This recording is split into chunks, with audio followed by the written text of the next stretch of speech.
Les enjeux que nous portons à la France Insoumise, les propositions que nous avons développées au fil des années, vous les retrouverez dans le programme L'avenir en commun et puis surtout dans le livret thématique qui développe de manière un peu plus précise l'ensemble des propositions que nous portons pour garantir l'effectivité du principe d'égalité. Je pense par exemple à une des propositions que nous faisons de la création d'un commissariat à l'égalité, doté d'un corps de fonctionnaires et d'inspecteurs et d'inspectrices, ainsi que de moyens, puisqu'un des constats qui est fait depuis de nombreuses années, c'est qu'en la matière, non seulement il n'existe pas au sein de l'appareil d'État de ministères ou de structures identifiées, mais surtout des moyens, et notamment des moyens humains et financiers ne sont pas mis. Vous avez par exemple aujourd'hui un secrétariat d'État à l'égalité femmes-hommes et à la lutte contre les discriminations, mais qui est un secrétariat d'État, et vous avez des structures comme la DICRA, qui est une délégation interministérielle, mais là encore, sans moyen véritablement d'agir, et puis sans moyen de vérifier l'application de politiques publiques, parce que c'est de ça qu'il s'agit, c'est de ça dont il y a besoin, de mettre en place des politiques publiques transversales qui s'attaquent aux problèmes structurels dans chacun des domaines de la vie quotidienne, dans le domaine aussi du droit et de la justice. Une des propositions que nous faisons et sur laquelle nous allons travailler dans les prochains mois avec mes collègues de la commission des lois, ça a été évoqué, c'est la question de donner une lisibilité au droit de la non-discrimination, parce qu'à force de lutte, à force de combat, des mesures ont été inscrites aujourd'hui dans la loi qui sont un peu éparpillées dans différents codes et qui ne sont pas connus, ne serait-ce que des justiciables, et y compris même des professionnels du droit. Et donc une des propositions que nous portons, c'est de créer ce code, pas à partir de rien, mais en rassemblant toutes les mesures qui existent pour garantir, pour protéger, pour prévenir, pour sanctionner parfois, mais ce n'est pas l'essentiel de notre point de vue, c'est nécessaire, mais pas l'essentiel. Donc il existe aujourd'hui, dans la loi, il faut en donner la visibilité. Donc les politiques publiques transversales,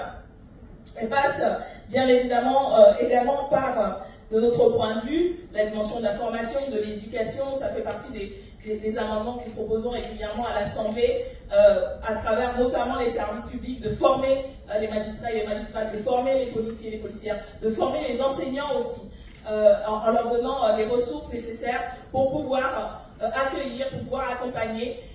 pour pouvoir prévenir le racisme et les discriminations. Et ne serait-ce que pour faire cela, il faut les identifier, et donc il faut donner des moyens d'analyse et de compréhension aux acteurs et actrices publics. Et puis ce travail aussi à mener au-delà de la sphère publique, des services publics, mais dans l'ensemble de la société, sur la reconnaissance de notre histoire plurielle, de la pluralité qui fait la multiculturalité dont parlait Doudoudienne très justement, reconnaître la pluralité de notre histoire et la richesse de cette pluralité. Nous portons des propositions comme le fait, par exemple, d'instaurer un jour férié national. Ça peut paraître anodin, mais il faut savoir qu'aujourd'hui, il y a des jours fériés de commémoration de l'abolition de l'esclavage dans les territoires dits d'outre-mer, mais pas en hexagone. Donc il y a aussi cette histoire différenciée et la reconnaissance très différenciée selon le territoire de cette histoire. Donc ça, c'est une des propositions. Il y a des travaux à faire sur l'histoire coloniale. Je pense notamment aux revendications qui sont portées sur la guerre d'Algérie, les massacres du 17 octobre 1961, le fait de permettre aux historiens de faire ce travail, de reconnaître ce qui n'était pas des événements, mais une guerre, et réparer aussi cette histoire, et les moyens donnés à la recherche pluridisciplinaire nombreuse. Donc ça fait partie du travail qui est nécessaire à mener au niveau de la formation, de l'éducation, au niveau politique aussi. Ça a été dit, en termes de représentation politique, même s'il y a des avancées, on est encore loin à tous les niveaux des institutions, du local au national, à avoir une représentation politique qui rend compte de la diversité, de la richesse culturelle, mais aussi socio-économique de notre pays. Ça passe par des mesures dans la loi, ça a été le cas par exemple pour les mesures de parité, ça passe aussi par, dans nos espaces, dans nos organisations, dans notre mouvement, de travailler à permettre l'accès aussi à des postes de responsabilité, à des postes de candidats et candidates, et donc à un travail aussi dans nos espaces, dans nos organisations, dans notre mouvement, pour remettre en cause ce que nous on a intégré aussi, même quand on se dit une organisation antiraciste, des biais et des barrières qui existent. Et puis pour terminer, je voudrais dire, on a beaucoup parlé, et je crois que des moments comme cela, comme ceux qu'on a eu aujourd'hui, comme il en existe voilà, à d'autres échelles, des petites réunions publiques, au colloque universitaire plus d'ampleur, je crois que l'idée c'était aussi de montrer dans le contexte actuel où on est bombardé par un discours médiatique dominant qui, je crois, a pour objectif en fait de tétaniser, d'empêcher de penser, montrer qu'il existe des espaces et qu'on crée des espaces, pas simplement ici à l'Assemblée, mais partout dans le pays, pour penser, pour comprendre, pour déconstruire, et que comme l'a très bien dit Doudou Diène, il y a, je crois, des dangers, et notamment politiquement, avec la perspective qui est présentée presque comme inéluctable, que des courants politiques qui sont structurellement, fondamentalement, des courants racistes, racialistes, pour qui la question de la suprématie d'une partie de la population et la domination sont structurants de leur idéologie. Je parle de l'extrême droite, dont on nous présente aujourd'hui comme républicaine, même plus républicaine que les courants historiques républicains qui sont les nôtres, parce que la République, c'est la gauche qui l'a portée, et aujourd'hui, c'est nous qui sommes mis à l'amende. Dans un moment où c'est pas simplement en France ou en Europe, mais c'est cette perspective qui est tracée presque comme un horizon désirable, en tout cas je crois pour les dominants, pour maintenir leur domination. Je crois qu'il est important de se rappeler que non seulement ce n'est pas inéluctable, mais nous avons la responsabilité de nous y opposer de toutes nos forces, par tous les moyens nécessaires, et que nous avons les ressources intellectuelles, individuelles et collectives, et que surtout nous avons le nombre avec nous, parce que la question de la lutte contre le racisme ne concerne pas uniquement les personnes racisées, soumises à la domination, soumises à l'exploitation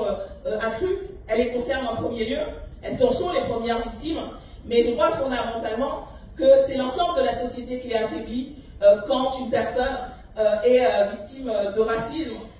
et subit un certain nombre de discriminations, quand des catégories entières de la population voient leurs droits déniés, leur accès aux droits déniés, et quand les schémas mentaux et culturels construisent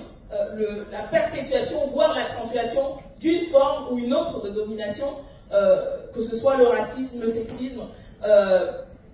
et les oppressions liées au genre et aux sexualités, qui se nourrissent, qui s'alimentent. Et donc c'est un combat qui concerne tout le monde, parce que la société est affaiblie, et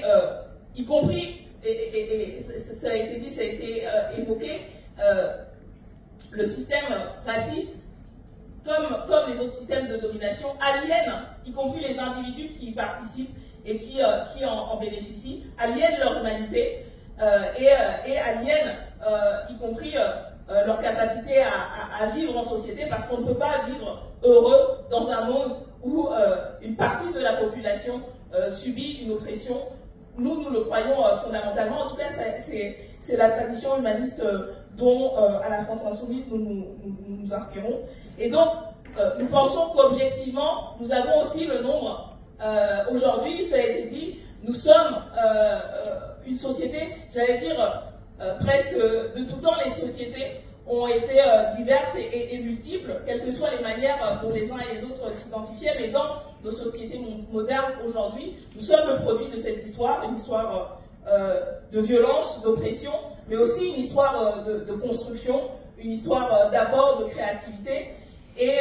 je crois que le combat antiraciste doit aussi s'appuyer sur l'idée que nous sommes le nombre, nous sommes la force. Nous avons en France, mais aussi en Europe, construit ces pays, ces sociétés, souvent malgré nous, souvent sur le dos de l'exploitation d'un grand nombre des nôtres, sur l'esclavage, la colonisation, en subissant des crimes génocidaires au XXe siècle. Ça a été le cas des Juifs et des formes qui se perpétuent jusqu'à aujourd'hui. Mais nous sommes aussi partie prenante de ces sociétés. Nous avons le pouvoir et la responsabilité de les changer. En tout cas, notre responsabilité en tant que parlementaires élus, militants politiques, je crois, c'est se donner les moyens d'y arriver et se donner collectivement la force et la détermination pour engager ce combat. J'espère humblement que ce moment, cette journée, les tables rondes auxquelles vous y avez assisté, vous auront donné un peu de cette force et de cette inspiration. Et en tout cas, sachez que nous continuerons à la France Insoumise, moi-même, l'ensemble de mon équipe, d'y travailler.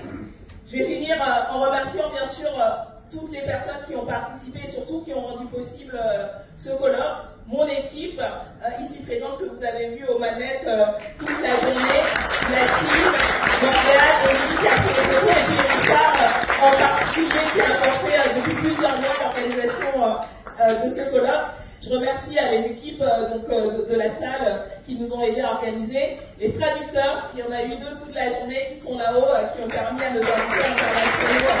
d'avoir la traduction en anglais et en français. Et je vous remercie à vous d'avoir été si nombreux et nombreuses relativement toute la journée, tout au long de la journée,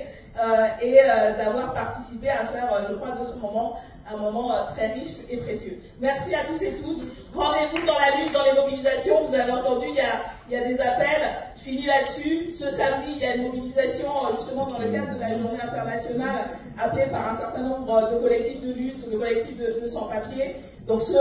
23 mars, il y a un appel pour le 21 avril. Et puis toutes les dates de mobilisation que vous avez entendues par les collectifs. On ne lâche rien, on continue le combat. Et à la fin, on va y arriver. Merci.